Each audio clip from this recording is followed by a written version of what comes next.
IPMNation.com. All Natural Being. Warning, All Natural Being with Brian Brawdy is designed to shake your sense of self to the core. It's full contact psychology with an empowering twist, a philosophical loofah for your soul. For those of you not ready or comfortable releasing your inner superhuman, listener discretion is advised. Here's your host, Brian Brawdy.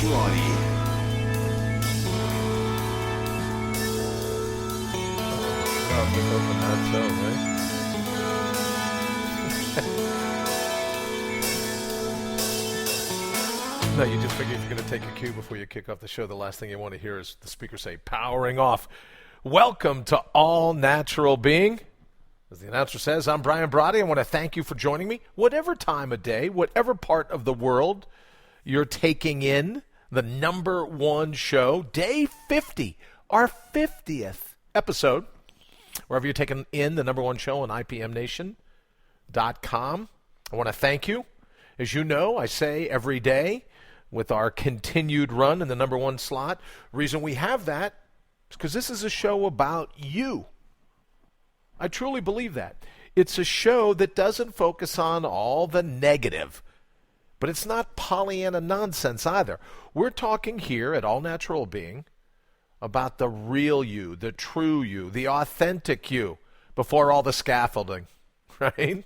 Before all the craziness that is life. And talk about craziness today.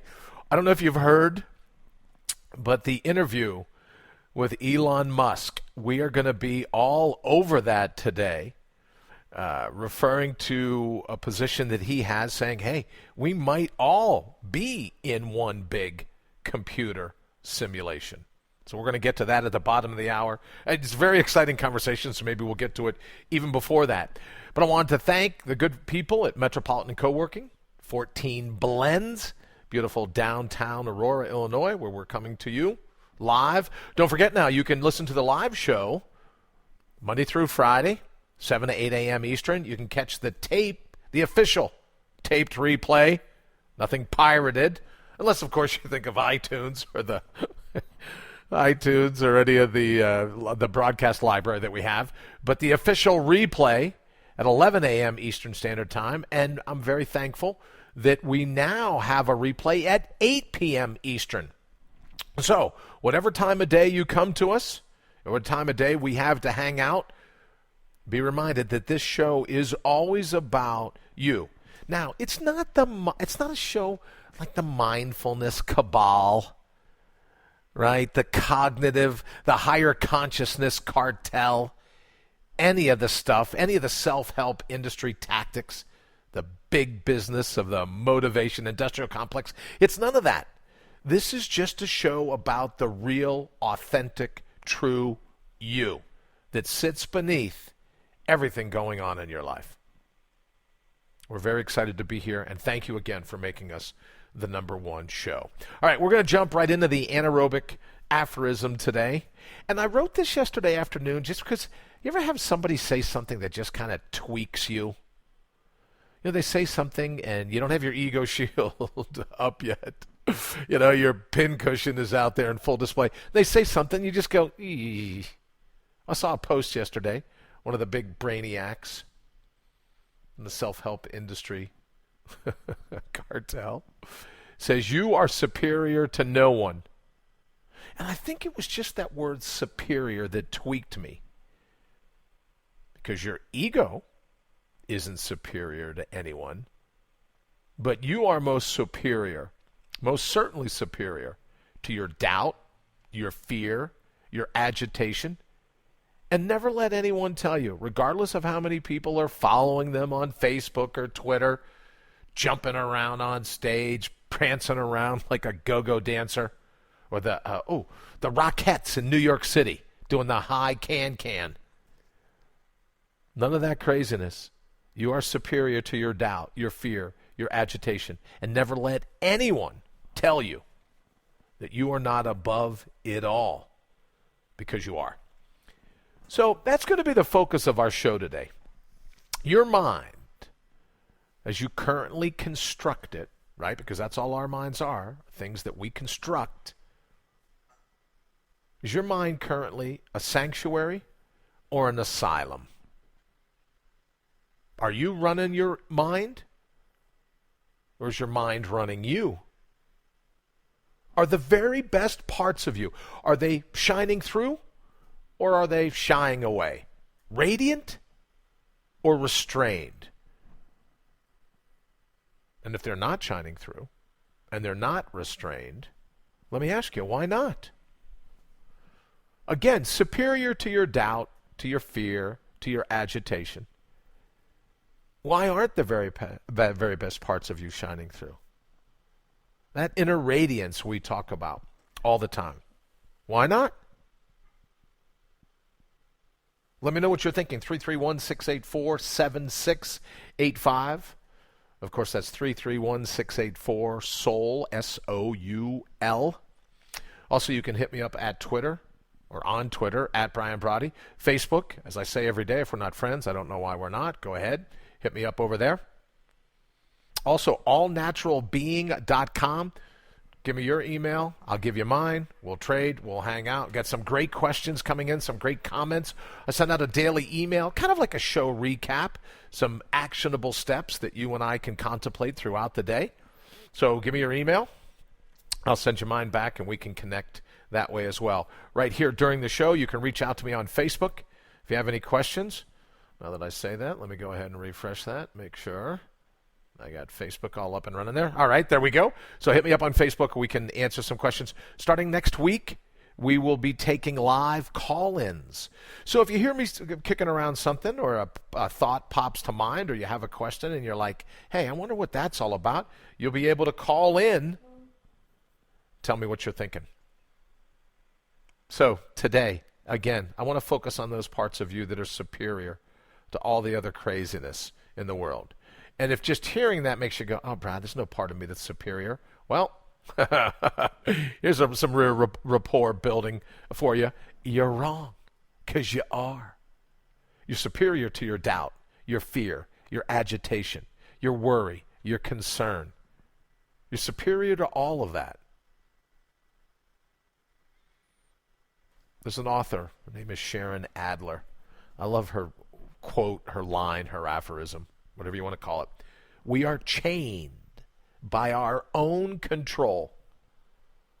Life is nothing more than finding the key that unlocks every part of your soul. We are chained by our own control. How does it benefit us to be controlled to such a degree that our mind remains an asylum? That the parts that should be shining through are shying away? That our all-natural radiance, our inner superhuman, is restrained. How does it benefit us? Because you and I both know if we're doing it, at some level we think it's a benefit to do it. At some level, we think we're inferior to our doubt, to our fear, to our agitation. We let our minds run the show, not the other way around. Why do we do that? Why wouldn't we opt for a fully optimized, a fully functional, fully integrated human mind? There's a quote by Einstein that I just dig. There's so much about Einstein that you gotta love. But this one, he says, arrows of hate have been shot at me too. Right? We all know what that feels like. But the quote, arrows of hate have been shot at me too. But they never hit me because they belonged to another world. A world with which I have no connection whatsoever. So every time I think of that quote, I think, all right, Einstein knew that his susceptibility, human susceptibility, to be a pincushion. But what he decided is that these arrows of hate, they never hit him because they belong to another world. And every time I hear this, I think he's referencing the ego. He belongs to that world. Your ego's the one that suffers the arrow. But the true you, the real you, the authentic you, that's the other world. The ego world he had no connection to. whatsoever. He said, all you do is read some of his the biographies, autobiographies, some of the quotes, any of his books or papers, and you realize. He said he very seldom thought in words. Think about that. He very seldom thought in words. So if he didn't think in words, he most certainly didn't accept the words of others. He didn't let them derail him, knock him off his foundation with their arrows. He believed he belonged in a totally different world, and that was the world of his all-natural being. That was the world. So what did he do day in and day out in the labyrinth? Knowing he was superior to his doubt, superior to his fear, superior to his agitation. And he never let anyone talk him out of his understanding that he was above all of that. What did he say one time? That I take a note and turn it into a symphony. So in the labyrinth of life, he looked, as you and I can today, for a fingerprint of providence. That fluke, that synchronicity, that serendipity, that chance occurrence, whatever you want to call it. He found that one little crack in the fabric of the universe itself. And that's what he ran with. No doubt, no fear, no worry. He found that little crack and he ran with it. But how can we get to that point? Right? It's easy to say, you hear this all the time. Oh, well, the key is believing in yourself. Well, that's very nice. But no action steps, nothing that you and I can do. Right? And sometimes, I don't know if you're like me, but sometimes this whole concept of a self, like, oh man, with the day I'm having, I don't want to believe in that self. Forget it. But can I tell you what I did? I have a fallback plan. In those minds, we've talked before about calling it the ego shield, right? We have that temporal space, the 20-second victory. Just when we feel like we're going to be a pincushion, just when we feel like we're going to suffer one of these arrows that Einstein referenced, we have a little bit of a buffer. We have the moat. Right? We have the garage door that drops right down between our all-natural being and our ego. Breathe in, exhale, scan the situation, and then think, talk, take whatever action you want, but the best acronym.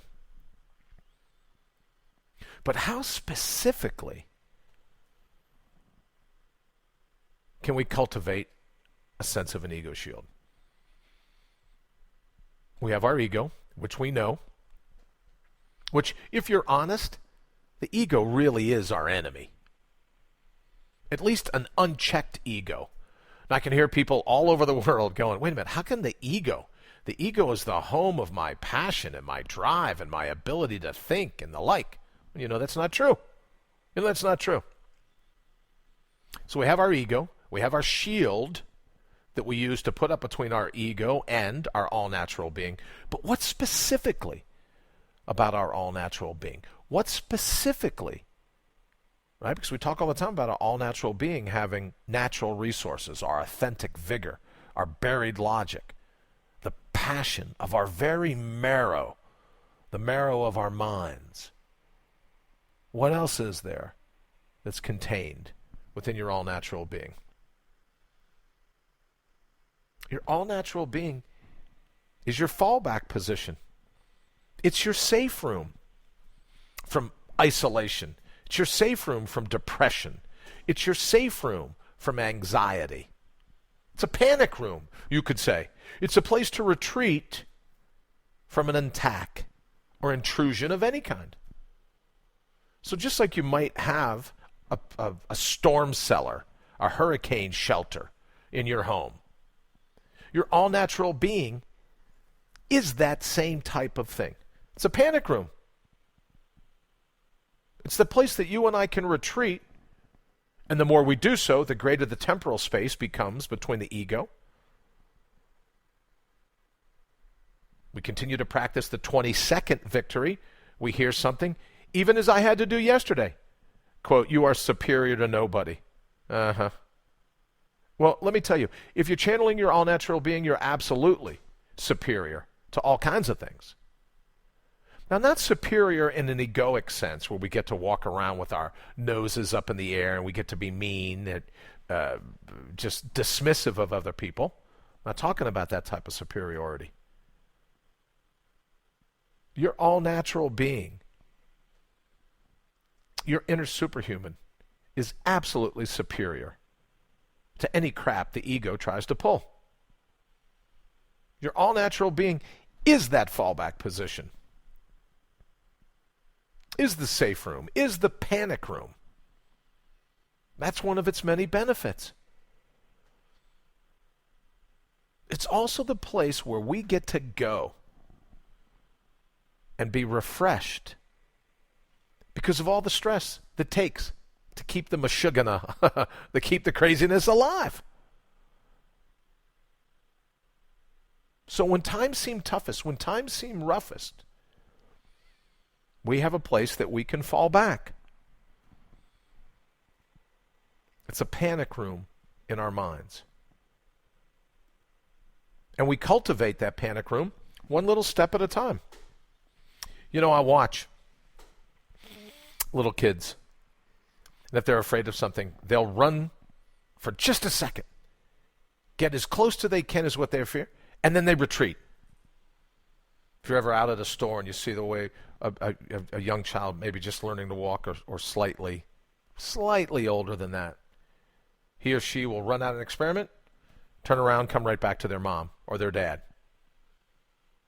Then they run out and they stay a little bit longer, maybe stick their hand out to pet the dog, play with the cat, give someone they just met knuckles, high five, whatever it is. Then what do? They turn around and run back to their mom or their dad. They turn around and run back to their caregiver.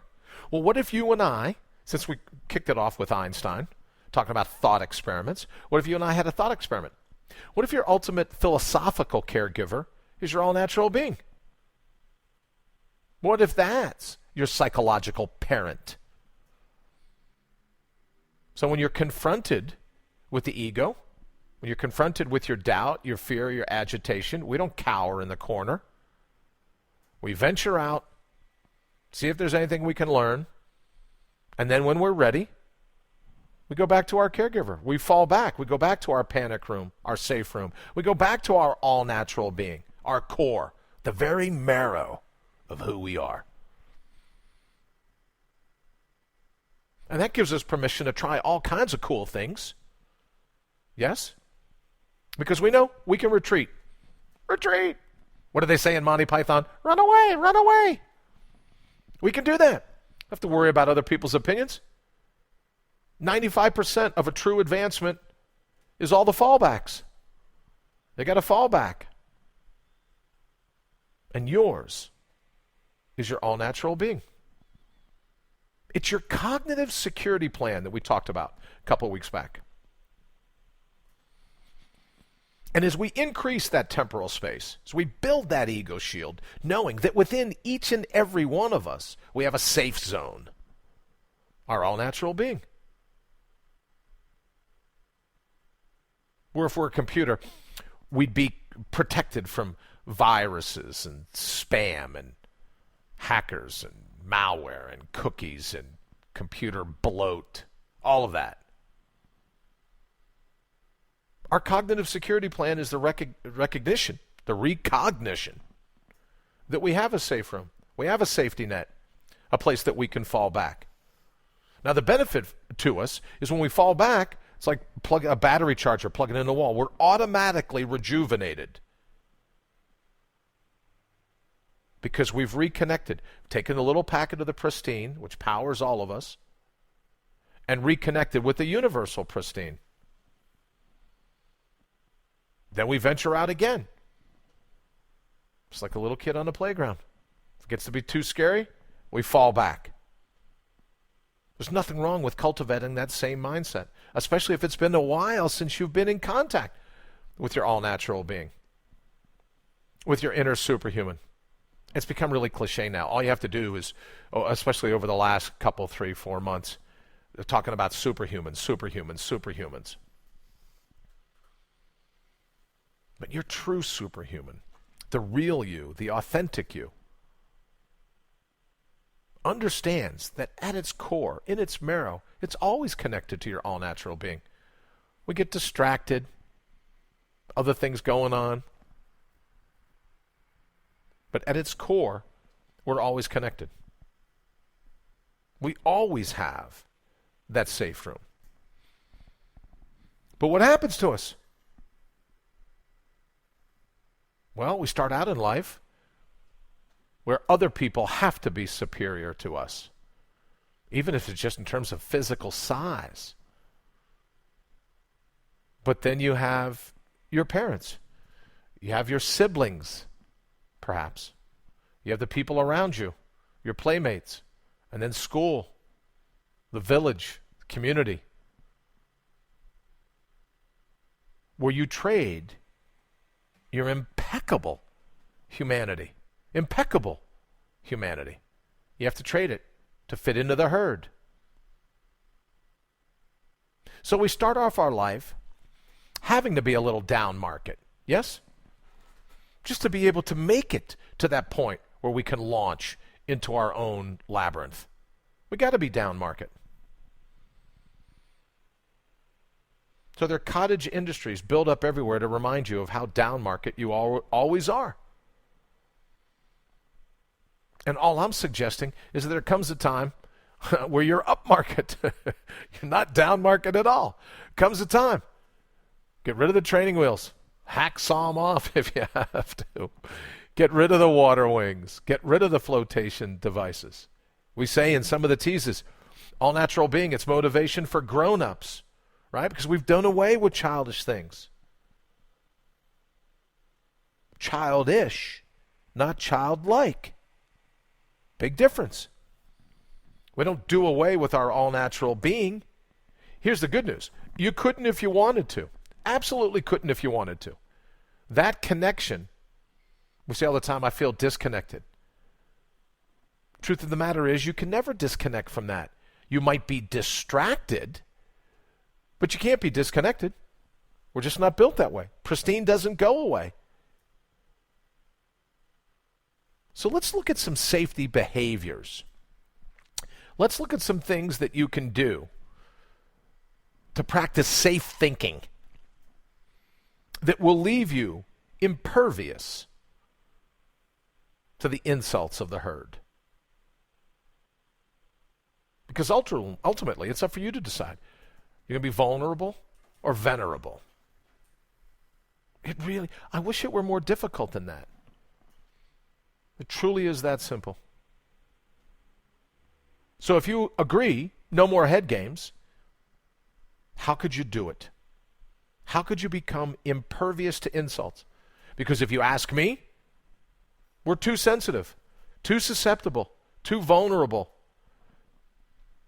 too open to the cruelty, to the pettiness of other people.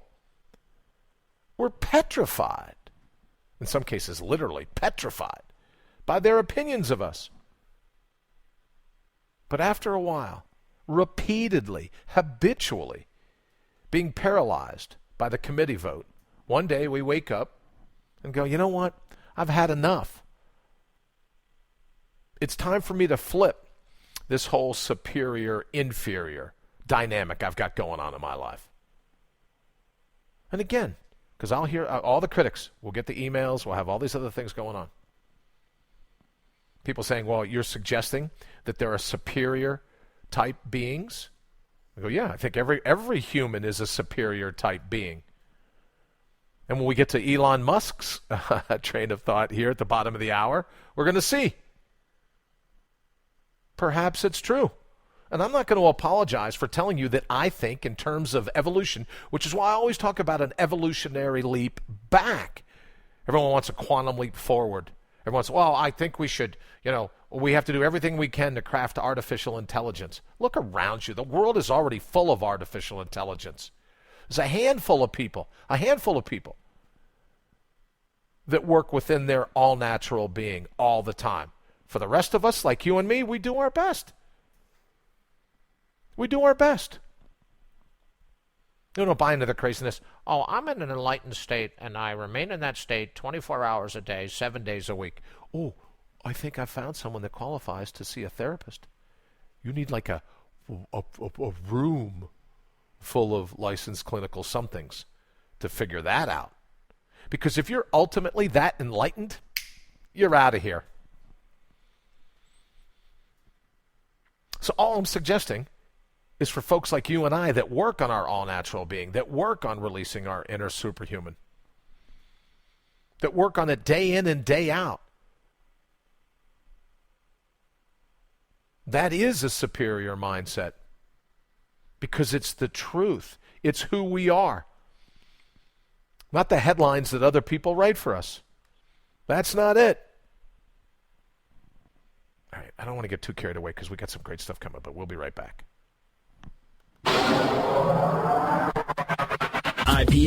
IPMNation.com. IPM. I love this. Independent, provocative, and mobile. Just like our minds should be. Independent, won't kill us. Provocative. We should be provoking ourselves at every turn. Like Einstein says, he finds a little note and blows it up into a symphony. We should provoke ourselves because we never know the next instant when we're fully aware of what's going on around us in the labyrinth. We never know if we're not going to find that note that we're going to blow into a symphony that becomes the next chapter of our life. And if your past chapters haven't been absolutely what you think you deserve, time to write a new chapter. Put a period at the end of that last sentence. Turn the page. Nothing about what we've done in the past dictates what the final chapter in the book's going to be. Not if you can take control of your own mind. Instead of letting your ego run you, we build an ego shield. We know on this side of the ego shield is our safe room, our panic room. It's the marrow of who we are. It's untouchable. And as hard as it is for some hearing this to believe, it not only is impervious to insults, it just laughs at them. It laughs at them. I was saying to my oldest son just yesterday, where do people get off thinking their opinion matters to me? How does that happen? Now, that's not to say that you can ignore good advice. You can ignore education. You can ignore other things going on around you. But when people want to be petty, when people want to be cruel, when people want to be arrogant, when people don't want to channel their own inner superhuman, so they're busy attacking other people that are doing it, where do you get off? Isn't there something else? Shoo. Isn't there somewhere else you can be? Something else you can be doing? And if you model Einstein's train of thought, he's just saying, do me a favor, take your arrow over there. Shoot it somewhere else. So what do you say? Is today the day? No more head games. We've all been through tough times. But let's say today is the day where we look at our tough times as telltales. We thank the rough days that we're having because they remind us of who we are. Now, I don't know, but as you've learned, hanging out with me now for day 50, live, replayed, iTunes, wherever, however, that most times I'll just run with it, whatever thought pops in my mind. Imagine you're a world-class tennis player. You're not going to want to play me. I wouldn't be a challenge to you. I wouldn't be any good when it came to you honing your skill. You'd want someone that would give you a much rougher time. So instead of running from our rough days, let's use it to sharpen our all-natural being. We talked yesterday about what's your edge? Who are you? And a part of that edge is the realization that you have a fallback position. You have that temporal space so that if I'm right, and the ego at times, at least the unchecked ego, can absolutely be our enemy. Right? Because the ego is like open mic night. It's, if you're doing a radio thing, which we will be trying next week. Call now. The lines are open. Einstein said, I don't give a crap who calls. I'm not taking the arrows. I'm not taking their calls. I live in a different world. Lines are open. Well, let's close the lines. Put out a no vacancy sign. There are people in your life that are going to be petty, cruel, mean, lost in their own way. We can be compassionate. We can go, hey, forgive them. They know not what they've done. Doesn't mean we have to be a pincushion. And it begins when we look at our all-natural being. We look at our inner superhuman, almost like an air traffic controller. Think about it for a second. An air traffic controller. Planes everywhere. Thoughts just buzzing around the sky. And the air traffic controller decides, are they going to land the plane or are they going to reroute it? The air traffic controller, he or she just doesn't turn off the monitor and ignore everything. They don't cower. They engage the planes that are circling the airport. They engage the thoughts. You and I, we engage the suck. We don't embrace it. We engage it. Not asking it to spend the night, giving it a place to leave its shoes on the back porch, not clearing out a bottom drawer for all their stuff. We're just engaging it. And then we decide, is this a thought we're going to let land? Or is this a thought we're absolutely going to reroute? And though it may not be easy at times until you practice, it really is that simple. How am I absolutely confident? Why do I say all the time, I'm on your side even when you're not? Because I'm absolutely capable, I'm confident in your ability to do this. You're absolutely capable. How do I know? You never would have gotten out of infancy. If the sense of progressive adaptation, of building the muscles in your body, even to be able to crawl, to stand and then walk, you already know what it's like to venture out, turn around and come back to your safety net. Not comfort zone. Didn't say that. Safety net. Your panic room. You venture out, you come back. You try something new, you come back. You try it again, you come back again. Each time realizing, each time thinking, when I first took up running, I remember running 100 yards. And then I added a little bit all the time. So I got to the point where I could run the distance that I do now. It's not important what distances I run. It's not important what speed I run. What is important is you're just like me. You have the ability, baby steps,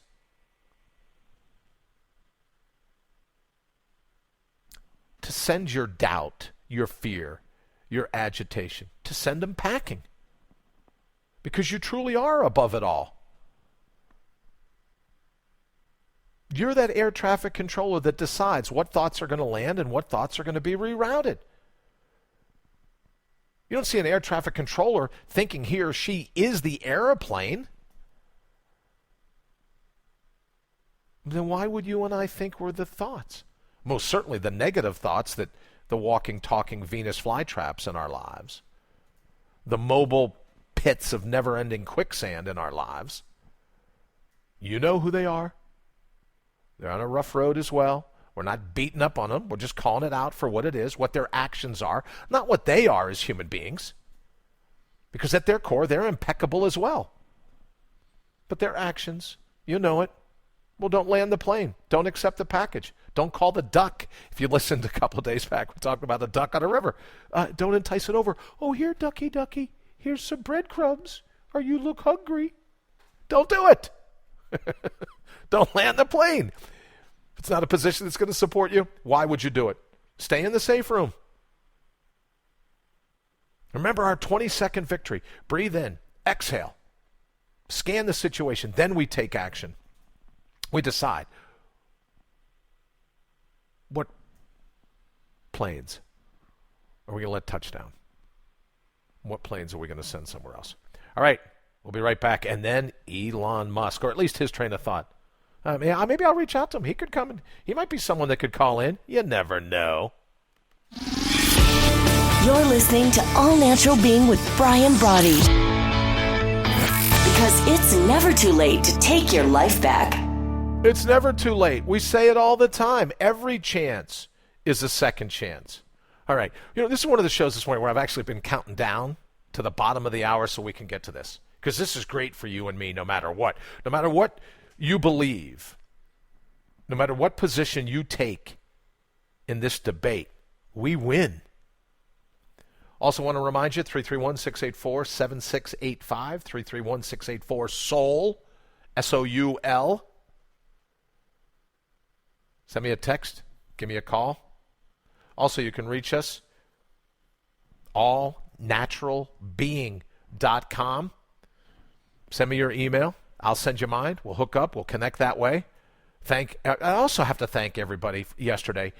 Yesterday, I celebrated my 49th birthday for a handful of times now. A friend of mine reminded me, he said, what's it like now when you go out on some highways and your age is the same as the speed limit? Oh, 25? Oh, it feels great. Yeah, I don't feel a day over 19. Most certainly don't act like it. But I want to thank everybody for all of the calls, the texts, the Facebook posts for birthday wishes for me. I had a blast, just a blast yesterday with family and friends and my extended family on Facebook, trying to reach out to everybody that reached out to me. So thank you so much for making yesterday a pretty cool day for me. Truly appreciate it. allnaturalbeing.com. Drop me your email. I'll drop you mine. We'll hang out. And I'm waiting confirmation to hear back because this week just got away from me, right? It's like Friday already. This week got away from me. But we have picked our new winner. And we haven't heard back from him yet. So let me just say his name is, let me say this is the first minute that jumps to mind.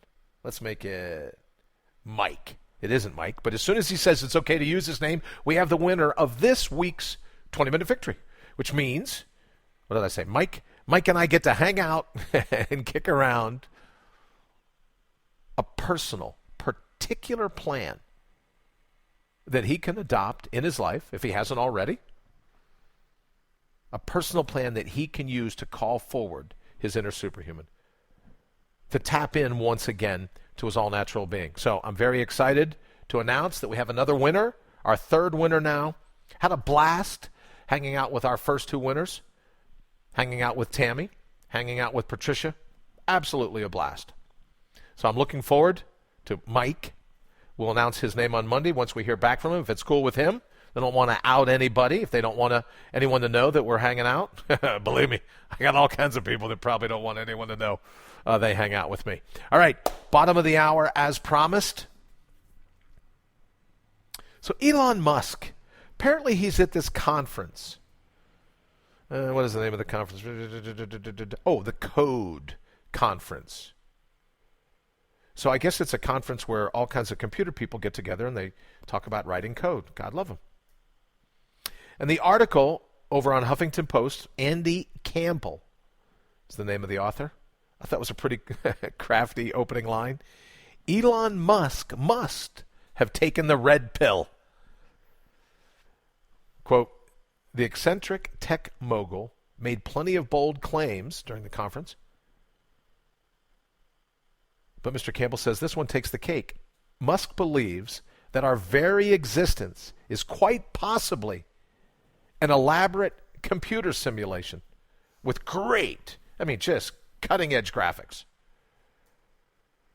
Essentially, he thinks that our technology is evolving at such a rate that the line between virtual and base reality, between artificial intelligence and, I would say, all-natural being, will soon cease to exist, according to the article, if it hasn't already. And I listened to the video, and it's really something else. Where Mr. Musk says there's a 1 in billions chance that this is base reality. Meaning, chances are pretty good we're in a giant computer simulation. And I also thought it was funny when you see the video, he talks about his family says he's no longer allowed to talk about if this is true because it's something he's very passionate about. The article says that the simulation argument is nothing new. If you watch The Matrix, you know. It says, quote, as outlandish as that might sound, Musk is really only continuing a conversation that we're all having as tech brings us closer to alternate realities that are indistinguishable from real life. So talking about a thought experiment, let's imagine for a second that we are in one giant, big computer simulation. Now, we don't have to violate the code that we have here in All Natural Being. Big Bang, Big Breath, Elohim, evolution, silk robe, or a white lab coat. Don't have to violate any of that. Because you could offer that the universe created a computer simulation, or that the divine, however you define, the divine created the computer simulation. We could say that God or gravity created this computer simulation. And the cool thing about it is, and this is what I loved about Mr. Campbell's article, he says, but if we're really just simulations, I'd rather be a dragon.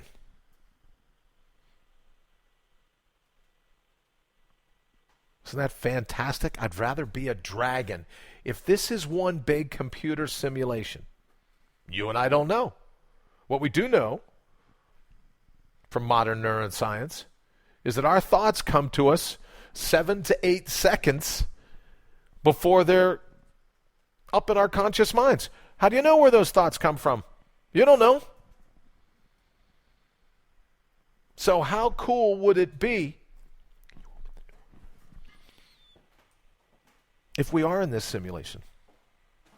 Whoever launched it, whoever created it, when we use our all-natural being, that's what allows us to run the show. That's what allows us to dictate what's going to happen, how this riff is going to play out. What if the universe is one big old hologram? What if? I mean, just look at some of the stunning advances just in the last 10, 20, 30, 40, 50, 100 years. Now, I believe those advances have always been made by people that tapped into their all-natural being.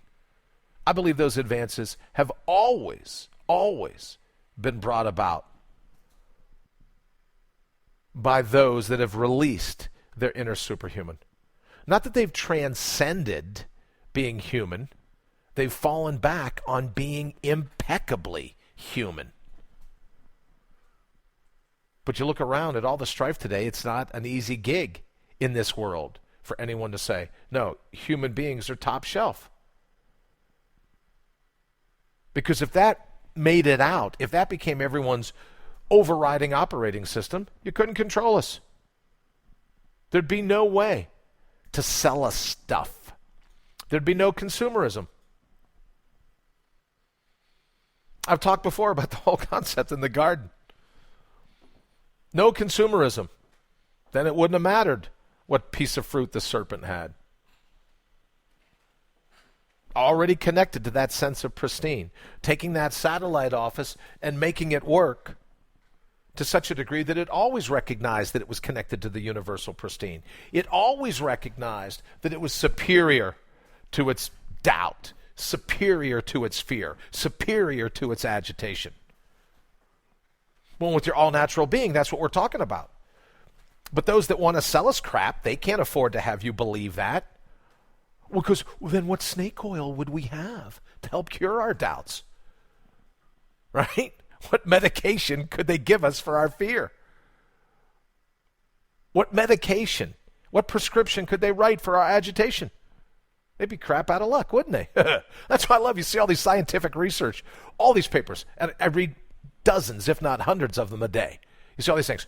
And we're hopeful that this new understanding in neuroscience will lead to the creation of better drugs, blah, blah, blah, blah, blah, blah, blah, blah, blah, blah, right? Fill in the blank, whatever it's going to be. We're hoping this latest cutting-edge investigation and the discovery will lead to better chemical alterations that we can blah, blah, blah, blah, blah, blah, blah, blah. Well, why is it that every investigation has to lead to some other drug being created? How about some of these investigations just leading to the fact that everything you've always needed, you've always had? That you've always been superior to your doubt, your fear, your agitation. Oh, I'm sorry, what? Oh, they couldn't sell you more stuff if you really believe that? Well, if Elon Musk is right, and this is one big computer simulation, and everyone's afraid, oh, well, one day, like the Terminator, Arnold. Is that where he says, I'll be back? My friend Charlie stopped by, hang out in the studio. My son Parker's here with me this morning. Was that it, Arnold? I'll be back, right? What if it is like the Terminator?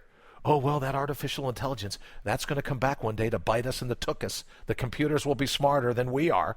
Well, if you and I, again, thought experiment, channeling our inner Einstein, if you and I buy into Elon Musk and his belief that we're in a computer simulation, well, let's rise up. Let's take it back. Let's be the rise of the machines that everyone's worried about. And I can just start reading the emails already. So this would be a good time for our disclaimer. If you're currently on a medication, if you're working with a doctor, psychiatrist, psychologist, licensed clinical anything, not suggesting that you abandon your plan. This is a thought experiment. I'm simply asking you, what if you could be more dependent on your all-natural being and less dependent on the chemicals that people, the arrows, continuing with Einstein's point, the arrows that people are constantly offering up? Why couldn't you be a badass? Why don't you deserve that? What is it about you that if you're in a computer simulation, and Musk is a pretty smart dude, you got to give him that. Why couldn't you rise up? Why couldn't you be like the Terminator? Why not? You deserve it. That you've become anesthetized to who you are, that you've become amnesic, that you've become covered in the blind spots that other people have offered. Doesn't matter, right? Time for the next chapter. Top of the hour. Time to rewrite your story. Every chance is a second chance. But never let anyone tell you that you're not superior to all that craziness, because you are. That's why I say all the time, I'm on your side even when you're not. It's time for us to take an evolutionary leap backwards into who we are, who we were pre-baggage, pre-amnesia, pre-atrophy, pre-blind spots. We don't have to fault the people that painted us with all the stuff. But look, I must be in a movie mood this morning, but remember I think it was Goldfinger was the name of the movie, James Bond, back when I was a little kid.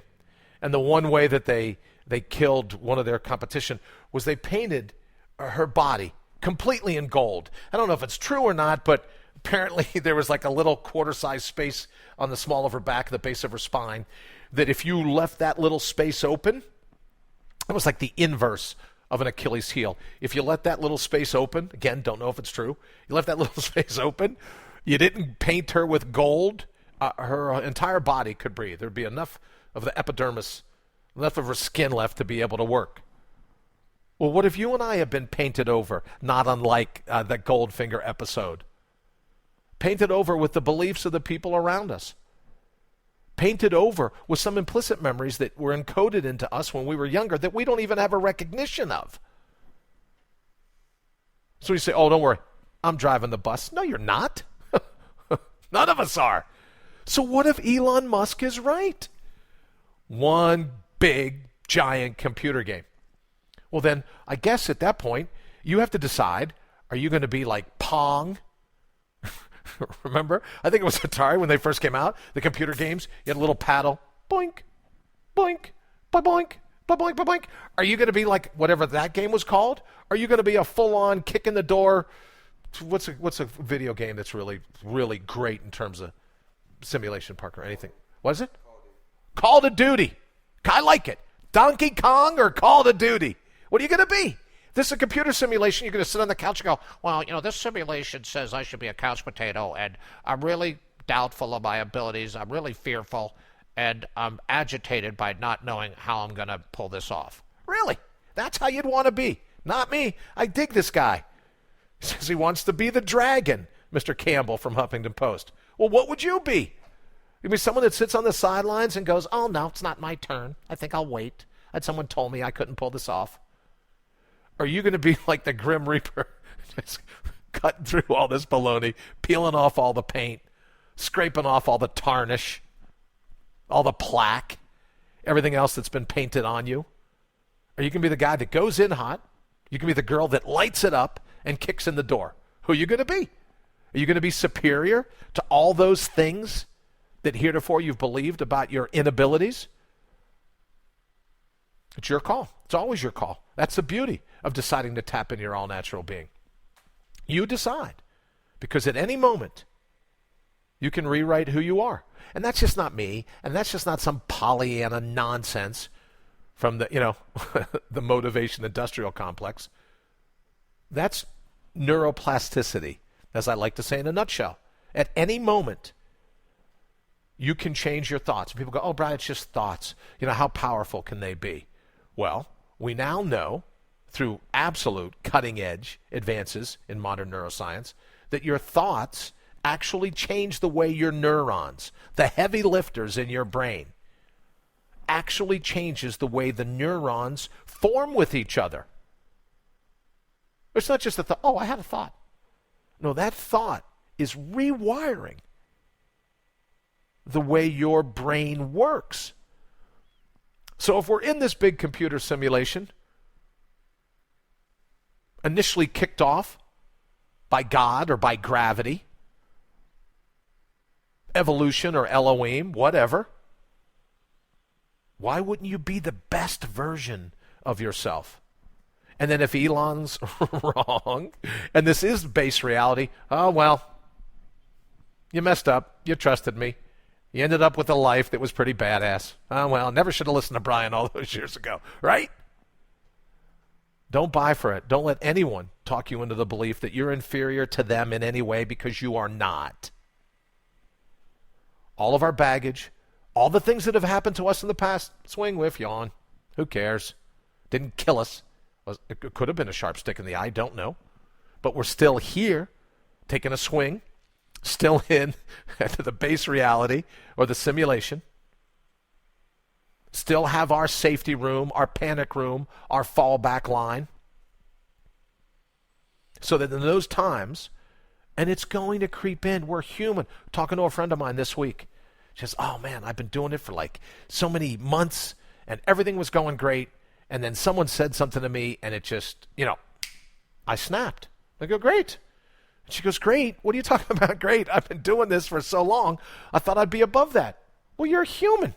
There'd be plenty of time to be an angel, I'm told, if you believe that. There'd be plenty of time to get your wings, flap around in the afterlife, blowing trumpets, eating ambrosia, kicking around on streets paved with gold, whatever. There'd be plenty of time to be an angel. But if we're still here, we're still in the labyrinth, we're human beings, impeccably human. We're going to have some good days and some bad days. So what? Oh, I've had a very troubled past. Get in line, we all have. But that doesn't mean we have to carry that trouble into the present moment. Because in the present moment, here's the yin-yang of it all. Here's how we distill it all down. You either tap into the unimaginable, the truly unimaginable, unfathomable power inherent in the now, in this present moment, or you're running a movie. You might as well just be a film festival. In the moment, you're either running movies of your past, or you're running some fiction, some fairy tale of what the carrot at the end of the stick is going to yield you in the future. So it's your call in this moment, because this is the only moment we have. And the cool thing about it is that's why we don't have to beat up on ourselves. We're going to have a few moments today. I hope you have a lot of moments today, tomorrow, next week, next month, next year.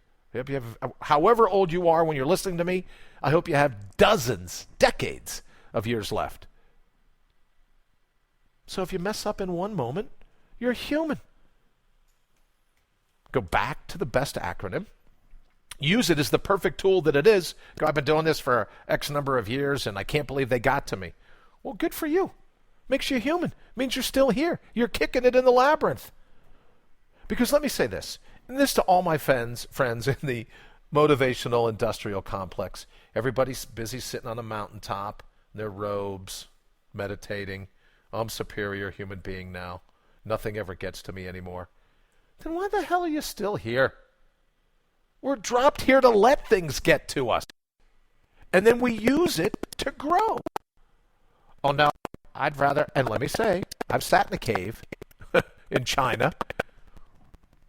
There comes a point where you're like, I think I'd like out of the cave now.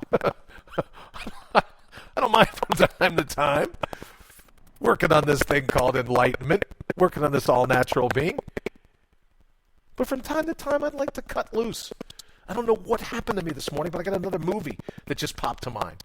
Like Caddyshack, where 15 minutes, I think it was, the entire year, they opened the pool at Bushwood so all the caddies could run in. Who would want to be enlightened and sit on a pillow 24 hours a day, 7 days a week? Not me.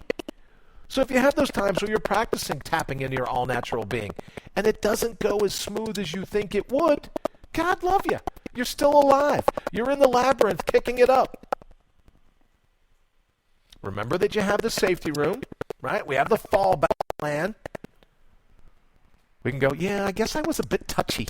I was a bit hypersensitive right there. Yeah, my skin may have been just a teeny bit thin. And then you kick it back in and go, yeah, that was that moment. I got another one. In this moment, I'm going to be impervious to those insults. No more head games. Just be grateful at the end of the moment if you made it. God love you. If you didn't, you got another opportunity. Tick, tick, tick, tick, tick, ding. Look, there's another moment. We use our tough times as telltales, reminding us of who we are. Our rough days are there to focus, to recognize, to bring to mind our all-natural being, our inner superhuman status. Good golly, it's already time to go. All right, so let's talk cognitive security plan. This weekend, 20-minute victory. What's yours going to be? Get out your logbook, evidence blotter, your journal. Write down. If you were going to craft in your own mind a security plan, if you were going to build that temporal distance, that ego shield, what is the safe room in your mind? What is that fallback place? What is that panic room that you can retreat to? Take a deep breath, exhale, scan the horizon, and take action. What is that place within you that you could retreat? Now, the crafty thing about this is there really isn't an answer of a specific location, as you know. It's just conjuring up that sense of, yeah, you know what? I do have a safe room. I do have a place that I can retreat to. Regardless of the storm, I am the port that I can go to escape the chaos. Then you're going to have a heck of a weekend. allnaturalbeing.com. Leave me your email. I'll send you mine. We'll hook up over the weekend. Thank you again for all the great questions, all the suggestions, all the show content, and yesterday, all the birthday wishes. Thank you very much again for all that. Get out there. Go get who you truly are. Tap into your all-natural being. And never let anyone convince you that you're inferior to anything. This is your run in the labyrinth. This is your run in the giant computer simulation. What a thrill. Have a great weekend. I'll be back here bright and early on Monday. Farewell.